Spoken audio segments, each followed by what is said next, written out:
in memory of the 105th anniversary of the first ever tank versus tank battle in history, the Battle of Villers-Bretonneux near Amiens, France, April 24th, 1918. May those men rest in peace.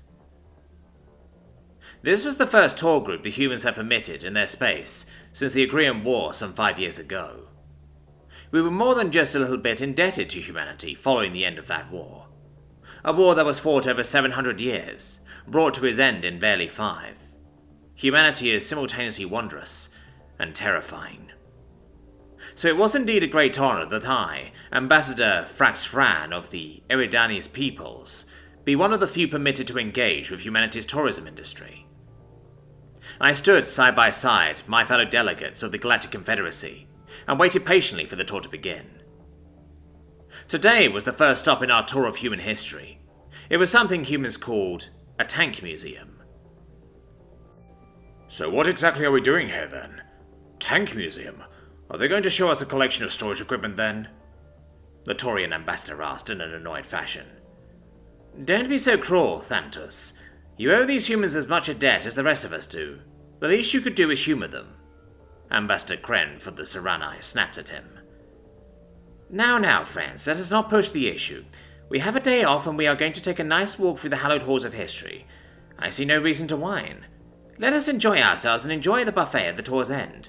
I have heard human cuisine is beyond phenomenal, I responded in kind, calming the fears of my fellows. Query. This one wonders what this facility is. Is it a storage hub or warehouse? This one believes it is too small to be a museum. Uran from the Jorhanti Imperium spoke next, his melodic voice titillating our senses. Our thoughts were interrupted by a human male, a very young one approaching us. Good morning, everyone, he yelled out in a happy and friendly tone. My name is Marcus, and I will be your guide for this tour. If you will please follow me. He beamed a smile at us and beckoned us to follow him. Oh my, are all humans this intimidating? Krem whispered in my ear. Most of them, yes. The small ones are the real danger. I have been told they have the raw power of cuteness. Apparently it can break gods, I replied, relaying what I had been told by others. Oh my. Welcome to the Museum of Military History in the University of Europa. Due to the damage sustained from our recent hurricane, the museum we were going to take you to was damaged and shut down for repairs. However, we fully believe that this will make a more than effective substitute and provide a more interactive experience. To begin our tour, we thought it pertinent to start with one of the greatest war machines we have ever created. The tank, Marcus announced proudly. All of us looked at each other, confused. Did humans drop liquid storage tanks on each other? First, please, have a seat in these. We call them beanbag chairs, he said, gesturing to the strange chairs that were in the room. The chairs, if you could call them that, were strange foamy things that molded themselves to fit us. They were strangely comfortable, but it took us a fair amount of time to settle into them. This is a holographic simulation suite.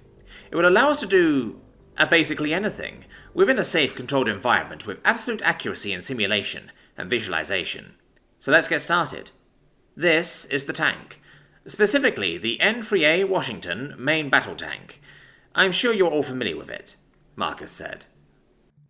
The room suddenly went dark, and a massive noise was heard.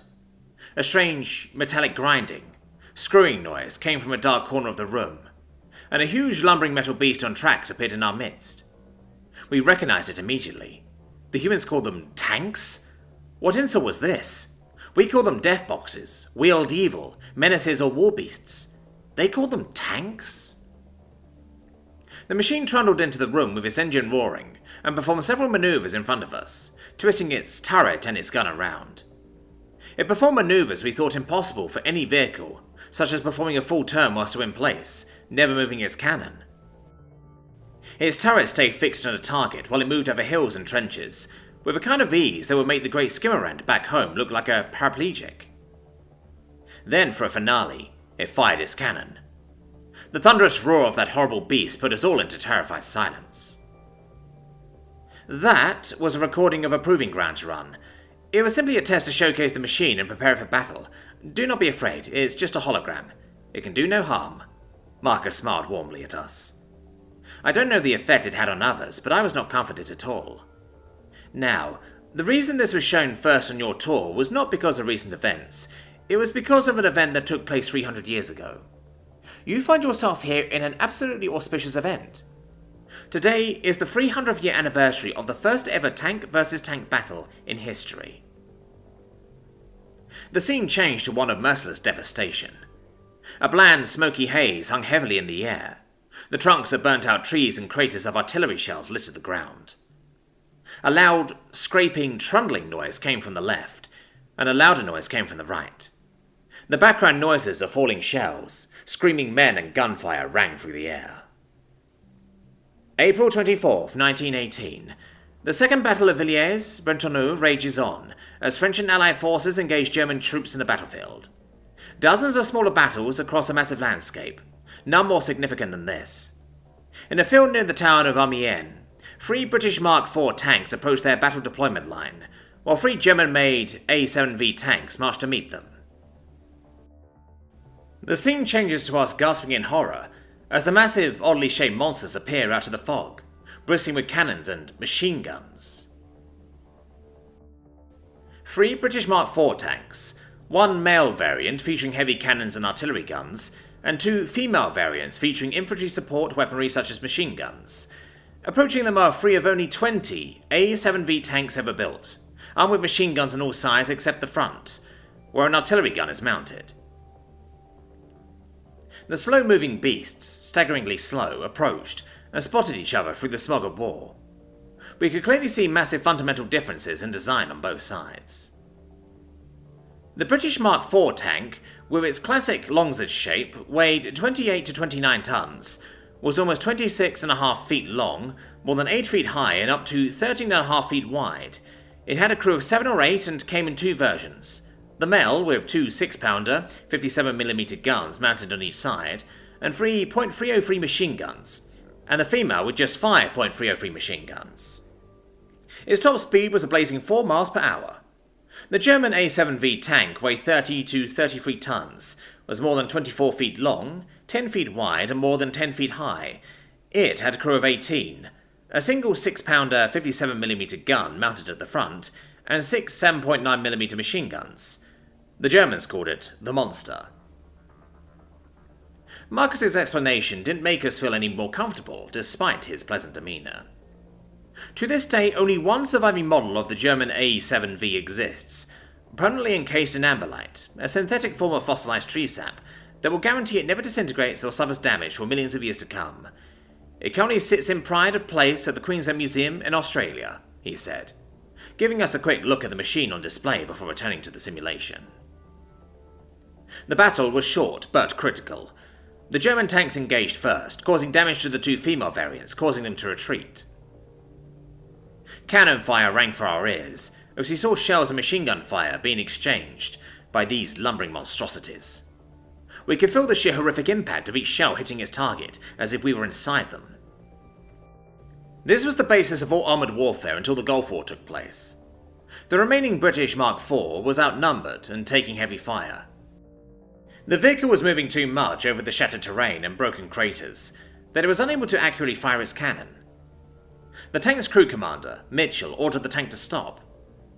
Mitchell's tank, now able to fire accurately, delivered 3 shells into one of the A7Vs, causing it to topple over. We watched as 3 heavy shells blasted through the armour plating like it was made of paper. All 7 of us shuddered in terror as we heard and felt the huge thunk of the machine toppling and hitting the ground. We watched as men poured out of the crippled machine and began to be hit by the Mark IV's machine guns. The Mark IV's crew began to panic, loading scattershot shells and firing at columns of advancing German infantry, because despite their victory, they were still in an active combat zone. German infantry attacks caused the crew to attack the other 2 targets, missing their shots. Miraculously, both of the remaining A7V tanks retreated, allowing the crew to continue advancing. The scene showed the exchange of fire, followed by the agonizingly slow retreat of the 2 bigger tanks. Our minds were now scarred, even though some of the strange pixelation or blur covered each image, likely to stop us from ever seeing the true horrors of war. But we felt more than just a little bit uneasy, scared and sick at the sights. The battle continued. The Mark IV returned its advance and got stuck in a crater. By great luck, a follow-up attack was being launched nearby by a company of 10 British Whippet tanks. The British medium Mark A Whippet weighed 14 tons, was 20 feet long, almost 9 feet wide and 9 feet high. It had a crew of 3, 4.303 machine guns, and a top speed of slightly more than 8 miles per hour. The scene quickly changed to show an overview of this Whippet tank, followed by the scene changing back to the horrific noises of machine guns tearing through infantry. Even though it was censored by pixelation, we could clearly understand those tank treads were squashing humans as they moved around. The Mark IV continued its advance after repairs and getting out of the crater, only to be engaged by another German A7V around 1,000 yards away. This time, the Mark IV's luck ran out, and it was hit by an artillery shell, disabling its track. At this point, the commander ordered its crew to abandon and retreat to the front lines. This was the very first ever tank versus tank battle in human history. We sat stunned, unable to speak. The pixelation was thorough, but the sounds and noises made us know exactly what was going on in there. Thus ends this part of the tour, for now it's time for lunch. We understand you may feel a bit queasy, but we guarantee once you get some of our food near you, you will begin salivating in anticipation uncontrollably for a long time to come. If you will follow me, I will show you to the restaurant. His voice was chipper and happy. Then, on the way, we passed it. A granite stone slab with a bronze plate on it with the words, "Never Forget. Villiers-Bretonneux. 25,000 casualties," engraved in it, as a tank sat in quiet vigil on a pedestal above it. Next to it were crosses, onto which hung old helmets. The nameplate said it was a Whippet tank. The entire group stood in silent awe, as the simple words, "Never Forget," ran through our minds.